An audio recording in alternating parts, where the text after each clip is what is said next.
Hello guys, இன்னைக்கு நம்ம பார்க்க போகிறது ஒரு ரியல் லைஃப் இன்சிடென்ட். மவுண்டைன் ரீஜியனில் ஒரு அழகான ஒரு சின்ன மலை கிராமம் இருக்குது. அங்கே வந்து ஒரு விவசாயி வாழ்ந்துட்டு இருக்கான்.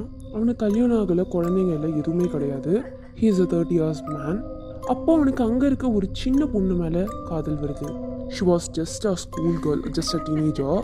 இவனும் அந்த பொண்ணுக்கிட்ட பேச ட்ரை பண்ணியிருக்கான். அந்த பொண்ணு அப்பப்போ பார்த்தா சந்தோஷமாக சிரிச்சுக்கிறது, இப்படியே அவன் போயிட்டு இருந்திருக்கான். And all of a sudden ஒரு நாள் இவனுக்கு ஒரு விஷயம் தெரிய வருது. அந்த பொண்ணை ஒரு பணக்காரன் கல்யாணம் பண்ணிக்க விரும்புகிறான்னு கன்ஃபார்ம் பண்ணிக்காம இவன் எதை பற்றி யோசிக்காம இவனுக்குள்ள ஒரு பயம் வருது, எங்கே இந்த பொண்ணு இவனுக்கு கிடைக்காம போயிருமோன்னு. அதனால திடீர்னு ஒரு நாள் இவன் இந்த பொண்ணை கடத்திட்டான். கடத்தி கொஞ்ச நாள் இவனை ஒரு ரூம்குள்ளே அந்த பொண்ணை அடைச்சி வச்சிருக்கான். பேசிக்கலி அவளுக்கு ஒரு நல்ல ஃபுட், அவளுக்கு என்னென்ன பிடிக்குமோ அதெல்லாம் பார்த்து பார்த்து செய்ய ட்ரை பண்ணுறான். அவள் எதையுமே ஒத்துக்க தயாராக இல்லை.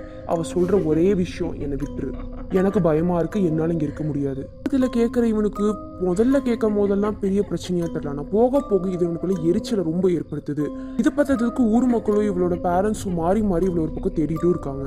போக போக இவனுக்கு அவன் மேலே இந்த லவ் போய் அவகிட்ட கொஞ்சம் கொஞ்சமாக வைலண்டாகவும் பிஹேவ் பண்ண ஆரம்பிக்கிறான். அவள் இன்னும் பயப்பட ஆரம்பிக்கிறான். இப்படியே போயிட்டு இருக்க டைம்ல திடீர்னு ஒரு நாள் அவகிட்ட இவன் சின்ன சின்ன சேஞ்சஸ் நோட் பண்றான். முன்னாடி அதிகமா கத்திட்டு அதிகமா கோவப்பட்டு இருக்காவ அமைதியா இருக்க ஆரம்பிக்கிறா. வீட்டுல அங்கங்க நிறைய முடி செதறி கிடக்கிறத அவன் பாக்குறான். ஆனா அவளுக்கு கட்டி வச்சிருக்கிறது வெறும் ஒரே ரூம்ல. அவ குரல்கள் இல்லாம இன்னும் பல குரல்கள்ல பேசுறா, பல மொழிகள்ல பேச ஆரம்பிக்கிறா. அவ இருக்க ரூமோட லைட் மொத்தமா ஆஃப் ஆயிருது. அவன் மாத்த முயற்சி பண்ணாலும் திருப்பி அது போயிடுது. இது இவனுக்குள்ளேயே ஒரு வேற விதமான ஒரு பயத்தை ஏற்படுத்த ஆரம்பிக்குது. அண்ட் அவளுக்கு வைக்கிற மொத்த சாப்பாடையும் முன்னாடி ஒரு பாதிவாசியோ காவாசியோ சாப்பிட்டுட்டு இருந்தவ சாப்பிட்றது நிறுத்த ஆரம்பிக்கிறான். திடீர்னு இவன் ஒரு நாள் வீட்டுக்குள்ள வந்து பார்க்கும்போது ஹால்ல ரத்த கரை இருக்கு. இதோட நெக்ஸ்ட் வீடியோ பார்ட் 2ல பார்க்கலாம் நாளைக்கு. ஏன்னா திஸ் இஸ் கைரோ ஃபேம். இந்த ஸ்டோரி அண்ட் இந்த மாதிரி கண்டென்ட் உங்களுக்கு பிடிச்சிருந்தா மறக்காம லைக் பண்ணிக்கோங்க.